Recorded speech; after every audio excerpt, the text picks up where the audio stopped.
আসসালামু আলাইকুম। আজকে আমরা দেখব ট্যাক্সেবল রিটার্ন বা করযোগ্য রিটার্নে কিভাবে আমরা অনলাইনে কর পরিশোধ করব।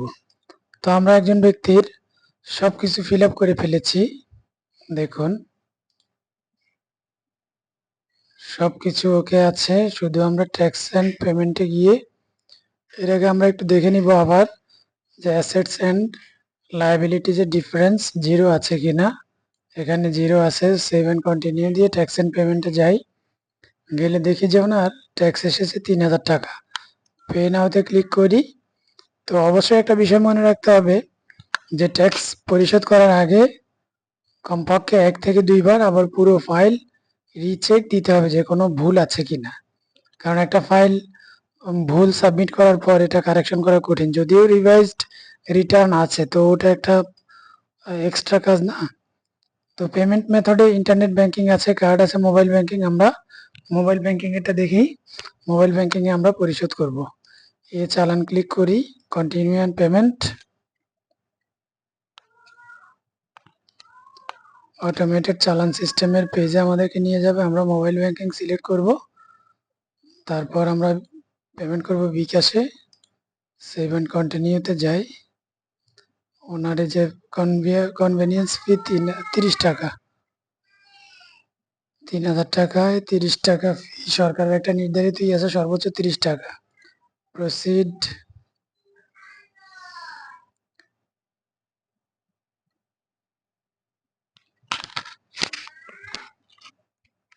প্রসিডে গেলে আমরা একটু সময় লাগবে, কারণ ইন্টারনেট স্পিড বা ওদের সার্ভারের যে ধারণ ক্ষমতা বা ব্যস্ততা, কারণ এখন আয়কর রিটার্নের সিজন চলছে, এগুলো সমস্যা থাকতে পারে, একটু স্লো থাকতে পারে। আমরা এখানে বিকাশ নাম্বারটা দিব।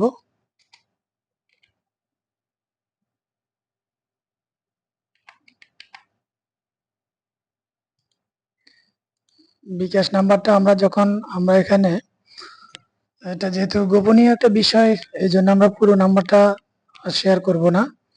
পুরো নাম্বারটা আমরা যখন দিব, দেওয়ার পরে যে কনফার্মে আমরা ক্লিক করব। ওকে, কনফার্মে যখন আমরা ক্লিক করেছি, করার পরে এই যে এন্টার 6 ডিজিট কোড, এখানে এই নাম্বারে, যেই নাম্বার থেকে আমরা পেমেন্ট করব ওই নাম্বারে একটা কোড যাবে। এই যে 6 ডিজিটের একটা কোড, 346621, এটা আমরা এখানে বসাবো। কোনো ভুল কোড বসালে কাজ হবে না। যদি কোড না যায় তাহলে আবার রিসেন্ট কোড, এটাতে ক্লিক করলে আবার কোড যাবে। তারপর আমরা কনফার্মে যাই। এবার পিন নাম্বার দিতে হবে। পিন নাম্বার হচ্ছে বিকাশ অ্যাকাউন্টের পিন নাম্বার। পিন নাম্বারটা দেওয়ার পর কনফার্মে আমরা ক্লিক করব। এখানে আমরা আর কিছুতে চাপ দিব না, অটোমেটিক এটা রিডাইরেক্টিং করবে। এই যে payment successful, you will be automatically redirected. ব্যাস, কাজ শেষ। পেমেন্ট হয়ে গিয়েছে। আমরা দেখি সত্যিকার অর্থে পেমেন্ট হয়েছে কিনা। এই যে পে নাও, এখানে ৩,০০০ টাকা ডিউ ছিল, এখন জিরো। তো আমরা রিটার্ন বিয়েতে গিয়ে দেখি কি অবস্থা। রিটার্নের একবারে শেষ দিকে regular tax payment with return, এই যে পেমেন্ট গেটওয়ে, এই চালান, অটোমেটেড চালান, ট্রানজ্যাকশন আইডি, চালান নাম্বার, চালানের ডেট, এই যে ২১/৯/২০২৫, 10টা ৬ মিনিট ৫০ সেকেন্ড রাতের। চালান অ্যামাউন্ট ৩,০০০ টাকা। চালান কপিটা দেখি আমরা ডাউনলোড হয় কি না।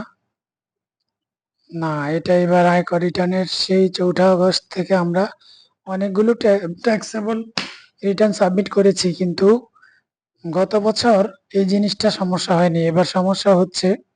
তো আশা করি সমাধান হয়ে যাবে। মানে হচ্ছে এখানে ক্লিক করলে চালান কপিটা এখানে ডাউনলোড হয়, চাইলে ক্লায়েন্টকে আপনি দিয়ে দিতে পারেন। সফট কপি আবার প্রিন্ট করে রাখা যায়, এটা দরকার হতে পারে, কারণ এটা নানান কাজে দরকার হতে পারে, নাও হতে পারে। তারপরেও ক্লায়েন্ট যেহেতু টাকা দিয়েছে, ওনাকে আমরা এটা ডাউনলোড করে দিয়ে দিতে পারলে ভালো। তো যেহেতু এটা এনবিআর এর প্রবলেম, ওরা এটা সলিউশন করছে, আমরা কথা বলেছি, ওনারা বলেছেন যে একটু সময় লাগবে। আরো কিছু সমস্যা আছে, ওনারা বলেছেন সমস্যার সমাধান হবে ইনশাল্লাহ। তো আমাদের এই ভিডিও থেকে যদি আপনারা কোনো উপকার পেয়ে থাকেন, আশা করি আমাদের চ্যানেলটিকে আপনারা সাবস্ক্রাইব করবেন, লাইক, কমেন্ট, শেয়ার করবেন। আপনার ফেসবুক আইডিতে আমাদের চ্যানেলটিকে ভিডিওগুলো শেয়ার করে দিবেন। সাবস্ক্রাইব করলে আপনার কোনো ক্ষতি নাই, আমাদের একটু উপকার, কারণ আমরা অনেক কষ্ট করে কন্টেন্ট ক্রিয়েট করি। সবাই ভালো থাকবেন। ফি আমানিল্লাহ।